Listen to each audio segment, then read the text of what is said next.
medalha de ouro dos Estados Unidos, ela com certeza fez ultrapassar a China no quadro de medalhas. Vamos acompanhar aí o quadro de medalhas com a equipe norte-americana na frente aí com 39 medalhas, 41 medalhas de prata e 33 de bronze. A China ficou com 38. Aí na sequência o Japão, vem a Grã-Bretanha na quarta posição, o Comitê Olímpico Russo na quinta posição, a Austrália com a sexta, a Holanda com a oitava, na sequência a França, a Alemanha, a Itália, o Canadá e o Brasil, com 7 medalhas de ouro, 6 medalhas de prata e 8 medalhas de bronze, Ana. No topo aí da... Primeiro, assim, espetacular a campanha do Brasil, né? Recorde de medalhas de ouro. Não, medalhas de ouro empatamos, né? Já tínhamos 7, ficamos com 7. E recorde na melhor colocação, né? Ficamos em 12º. No Rio a gente tinha ficado em 13º.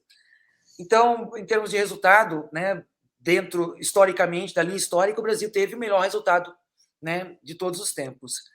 E como isso aconteceu como lastro do investimento feito para a Olimpíada do Rio, né? A Inglaterra também, a Grã-Bretanha também tinha, ela sediou em 2012, teve lá um número de medalhas, em 2016 ela também aumentou o número de medalhas, mesma coisa aconteceu com o Brasil, por conta do investimento feito antes da Olimpíada, no caso do Brasil do Rio, anos antes, pelo menos 8 anos antes, né? Foi investido em modalidades que não estavam estruturadas, ganharam estrutura, ganharam técnicos, ganharam, às vezes, muitos estrangeiros, inclusive, ganharam condição de treinamento e de competição, de viajar, de se preparar, né, no cenário internacional. Muitas modalidades não tinham esse acesso e passaram a ter, né, por conta da Olimpíada no Brasil, com mais investimento, tanto público quanto de estatais, quanto, inclusive, patrocínios privados. E modalidades que já tinham estrutura, melhoraram a sua estrutura, também com condição de viagens e de tudo isso. Isso tudo aconteceu antes da Olimpíada do Rio.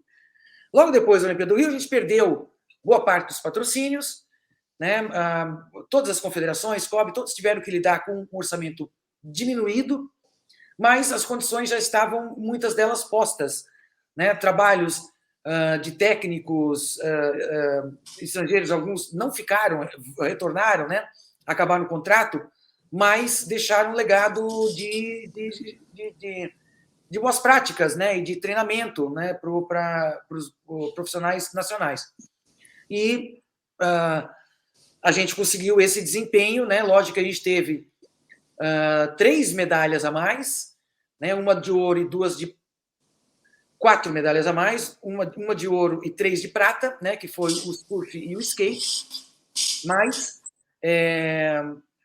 o boxe teve um super desempenho, a natação voltou a medalhar, o atletismo entregou medalha, o judô já teve dias melhores, mas continuou entregando. E, enfim, outras modalidades, a Ana Marcela apareceu, né, conseguiu o grande objetivo dela e tudo isso. Então, a gente tem isso como legado, né, para o nosso desempenho esse ano. Acho que daqui para frente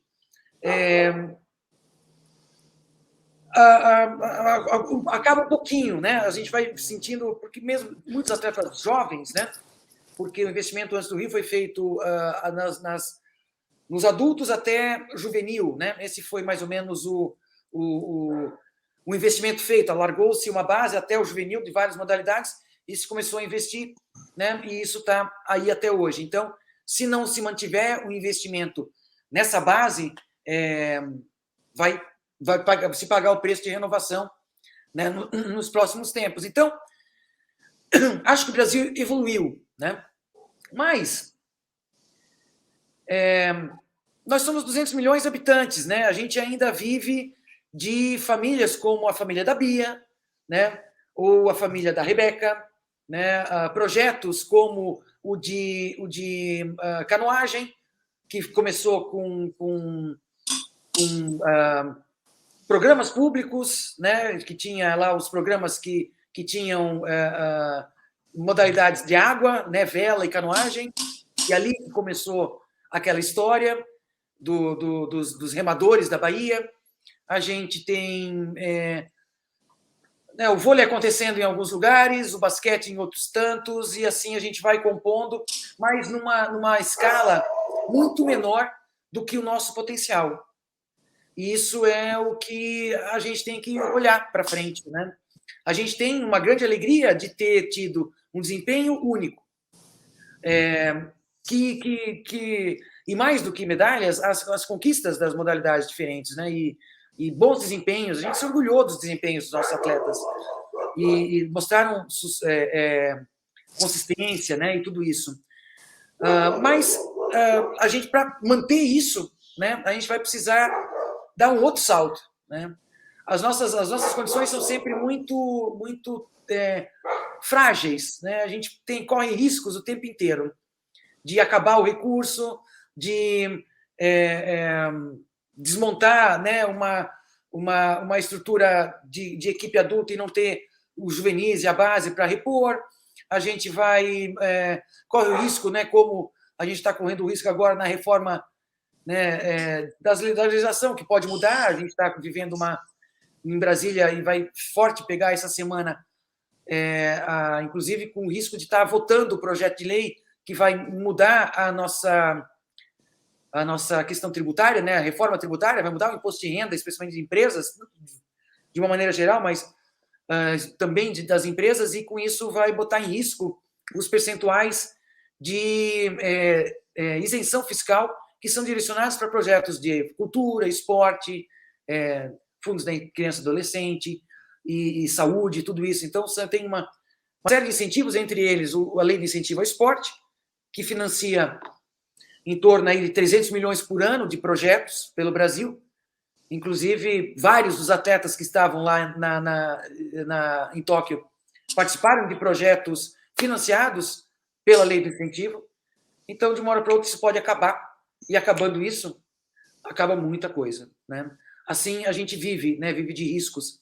Uma outra questão que a gente tem que olhar para poder avançar no Brasil é essa segurança de que as coisas aconteçam, né? Todo mundo sabe que tem uma escola para levar o filho, né? Se puder pagar o particular, vai pagar o particular. Se não puder pagar o particular, tem a escola pública, e que tem escola para todas as crianças. A gente não tem essa garantia. Isso é garantido por um plano nacional de educação, é garantido por uma legislação. É obrigatório o Estado oferecer escola para todos os alunos, as crianças e jovens.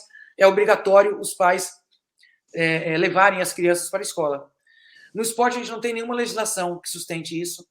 A gente não tem um plano nacional, a gente não tem um sistema nacional. As coisas acontecem por espasmos, de uma maneira aleatória, por acidentes, né? Incidentes. E não existe uma garantia. Então, a gente também tem uma luta aí, política para aprovar um plano nacional do desporto. Então, são questões que a gente tem que fazer com que aconteçam no ciclo olímpico, né? E não a gente só se reunir de 4 em 4 anos, nesses 15 dias, para celebrar o nosso esporte olímpico, né? A gente tem que pensar no esporte dentro do país, que é feito desse esporte competitivo que a gente viu em Tóquio, mas é feito antes disso, né, de crianças como a Bia, que brincavam de boxe, né, que tiveram acesso desde crianças ao esporte, né, brinca de boxe, brinca de teatro, né, e quando vê sendo talentoso, sendo uma pessoa talentosa, vai achar o seu caminho para desenvolver esse talento, né? Não sendo um talento para chegar até a Olimpíada, mas a base de formação humana dentro do esporte, ela só é possível para quem pratica. Então, a gente precisa aumentar o acesso das pessoas ao esporte, a gente precisa aumentar o que se tem de esporte na sociedade e aumentar o esporte dentro das prioridades sociais que a gente tem no país. E que a medalha seja só uma consequência, né, Ana?